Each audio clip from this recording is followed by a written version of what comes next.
So it has been a while since we've had a new DJI Fly or firmware update for any of the DJI drones. What have DJI been doing? Normally we'd have an update like every week, and we've been waiting weeks for one. Well, fear not, today is your lucky day. I am testing out a new update on the DJI Mini 3 Pro, but this is one strange update. So I'm testing this on iOS. If you go into the App Store, you'll be able to see a new update for the DJI Fly, and this is version 1.10.4. And if we just have a look here, it says what's new. So this offers a new voice prompts that are more natural sounding. So I'll get to that in a second. And then it also is the vague description that we normally have, which is fixed certain issues and overall app quality. So I'm going to be testing the actual drone, just going through some different settings, going through the menu settings.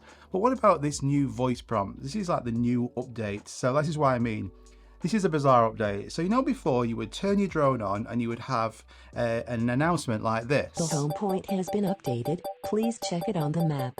Well, now it's meant to sound more realistic. So now when you turn your drone on and it gets a home point, it sounds like this.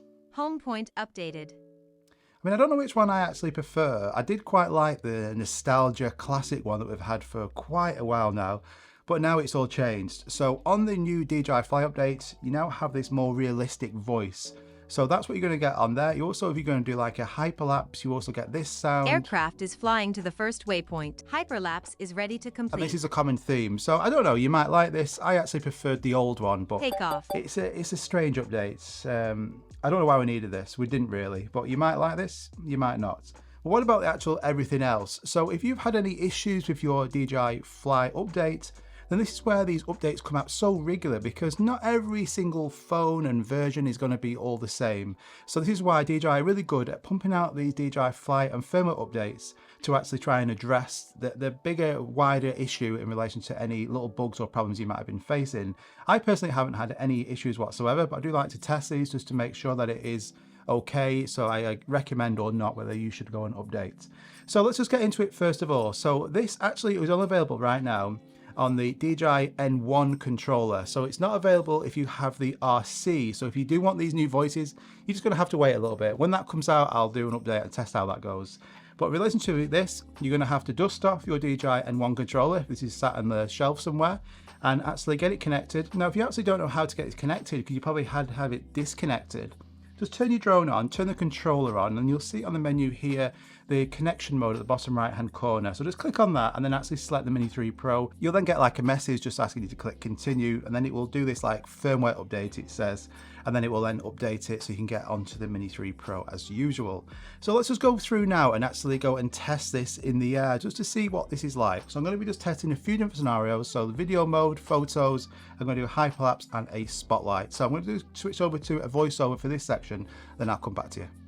Okay, so first test, I'm just going to be flying it in a straight line here. I'm just going to be checking that there's no drifting on that drone at all. Everything is responding just as it should be. It's recording fine. So this is basically a really simple test to make sure that there is no drifting going on with the drone. You can see everything's working great.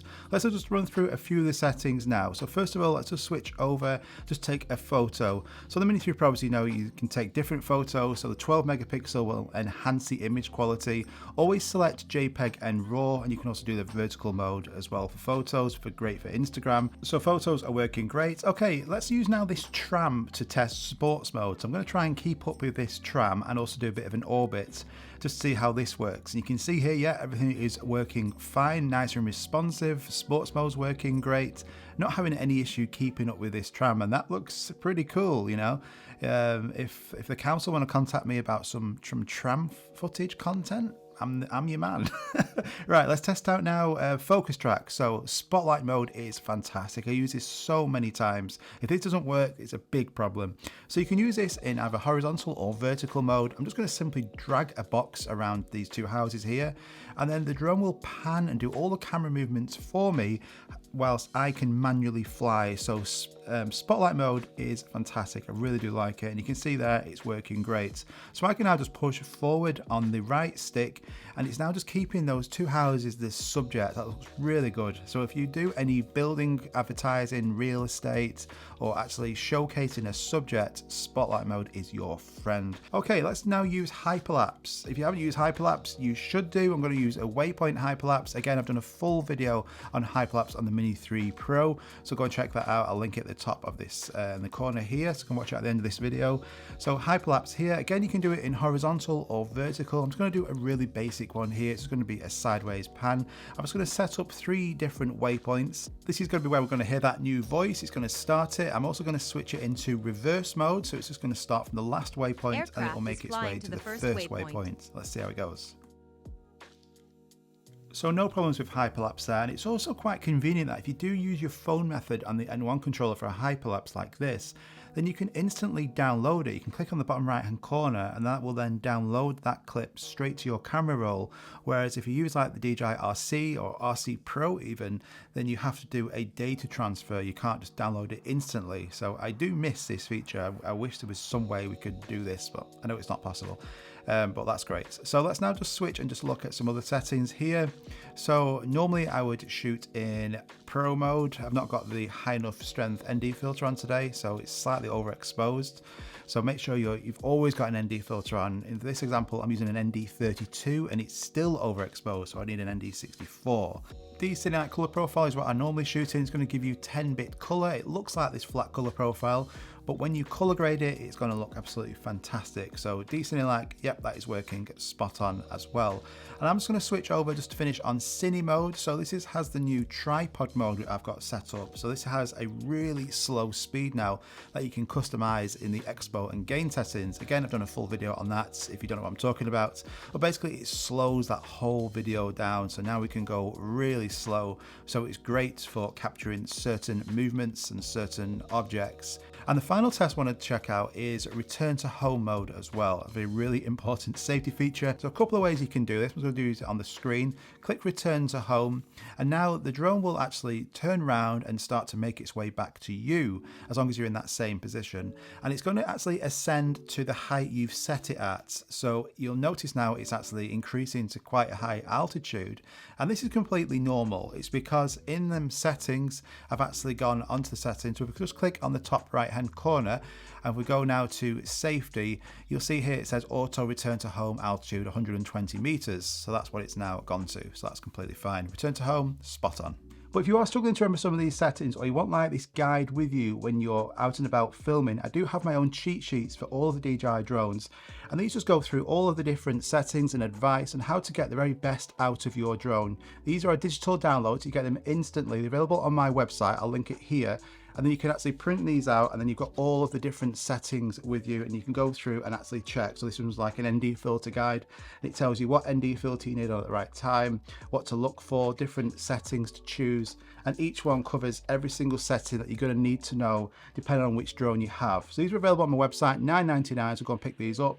In the settings menu, just make sure you've got your obstacle avoidance turned on. If you want it, I would recommend keeping it on bypass or brake, but bypass is my preferred. I always have disable sideways flight off. I want to be able to fly sideways. I have my display radar map turned on, so I would recommend that as well. And then your flight protection, have your altitude set, I would say to whatever your country states. So here, 120 meters.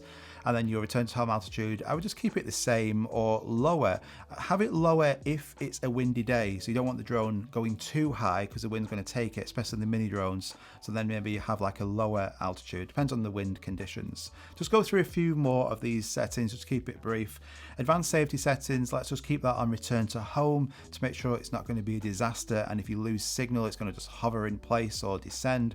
So keep it on return to home for the majority of the time. I know a lot of you use the RC controller now, which I do as well, but if you do need to use this controller, just have it set up so it's ready.